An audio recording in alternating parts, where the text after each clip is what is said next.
I've always had a love-hate relationship with tripods. I love what I can achieve with them, but I hate having to carry them. But one thing I've always said is never buy a cheap tripod. But has that changed? Today we're going to have a look at the K&F Concept Travel Tripod, the 63cm version. Let's get into it.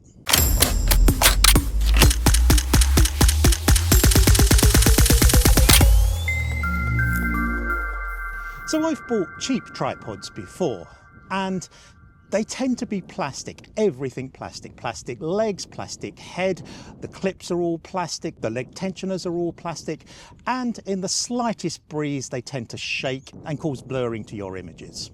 The fact is, in anything over a breeze, they're useless. This tripod, however, is a little bit different. Most cheap tripods cost around £50 to £60. This one costs £60. It's from K&F Concept, and it's been given to me by them to do a video about it. They haven't paid me for this. It's an honest review of what I think of this product. So let's have a little look at exactly what we're getting for this £60, $60, wherever you are. Well, for starters, you're getting metal legs, and that is a real big thing when you're actually using a tripod, especially a cheaper tripod. Secondly, you're getting really solid clips which come out like this. You're getting a decent height, 63 centimeters, and you're getting these solid legs that compress down into quite a small form factor. You've got these clips here that allow you to take the tripod out to pretty low levels, which is it's a feature found in more expensive tripods, but certainly not generally found on a tripod of this price. So that's a very good thing. And of course, you've got a center column that can come up like this. So all in all, that's very good. Underneath the bottom of the center column, you'll also have a hook which allows you to stabilize the tripod using a camera bag or some weights, which is a real bonus. It is a light tripod, it is a fairly cheap tripod, but it seems to be a fairly sturdy one. Now, unlike a lot of cheap tripods, the head in this case is first of all not a tilt and pan style, it's a ball head, and secondly you can actually remove it and replace it with perhaps a video head or a pan and tilt head of your choice. That's pretty unusual in tripods of this caliber. It's plasticky around, the ball feels plasticky, the actual surroundings feel plasticky, and the locks feel quite plastic. That said, they all lock off really well. As you can see here, that's really solid. We've got the lock for the pan and tilt here. When you unlock it, it's actually pretty smooth. It moves around pretty well. I believe the weight that it can take is up to 10 kilos. I wouldn't personally use it for that. I would use it for a more lightweight tripod as part of a lightweight travel gear, which is pretty much what it's intended for. I certainly wouldn't put a long lens and balance that on it, but certainly most cameras will sit very comfortably. You've got an Arca Swiss head here, so you can take this quick plate off. It's Arca Swiss style. This is plastic, but of course you could replace that with a better quality Arca Swiss type plate.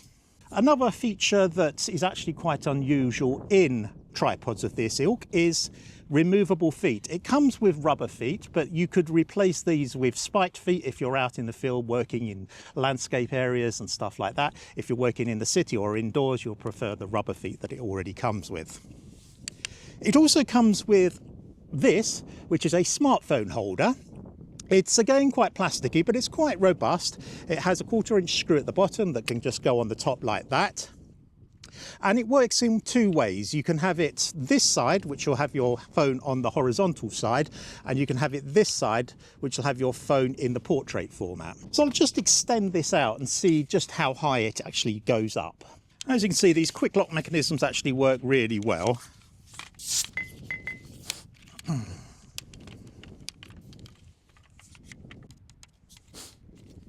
Now, the legs are of a more oval style rather than the traditional round ones you find on older tripods. However, it does feel sturdy. The legs actually on their own feel a little bit flimsy, but once you get it locked down solid on the ground, it's actually a pretty decent tripod. As I say, I think I'd certainly put my Sony Alpha 7 R5 on that, not with a telephoto lens, but certainly with regular standard lenses, wide-angled lenses. And I would certainly put my Fuji on it. I think the real proof of the pudding is if we take it down to the beautiful coastline down behind me and take a few shots with my Fuji at long exposure times and just see just how well this tripod holds up.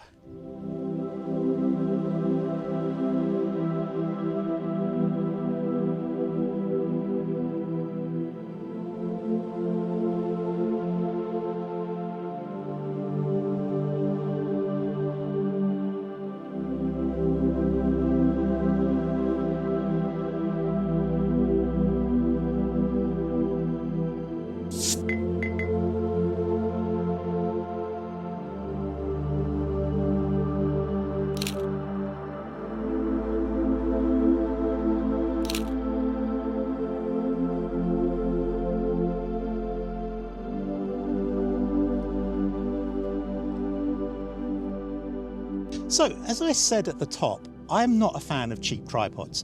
When I first started in photography, I bought a cheap tripod, and it was probably one of the things that was closest to making me give up photography. It swayed in the wind, it was hard to use, plastic everywhere, and it cost me about 30 or 40 pounds 40 years ago. This, however, changes the game. It's a budget tripod, yes, but it's really well built. I have an affiliate link for this. I do get a small commission if you purchase one, but I will leave that in the description below. Let me know what your experiences of tripods are. Do you hate them? Do you love them? Do you find them an evil necessity, or do you find them something you can't live without? Personally, I have always had a love-hate relationship. I love the quality I can get from them, but I just hate carrying them around, especially if I'm walking up and down hills. So I hope you've enjoyed the video. If you have, a like would be fantastic, a subscription would be even better, and I look forward to seeing you in the next one.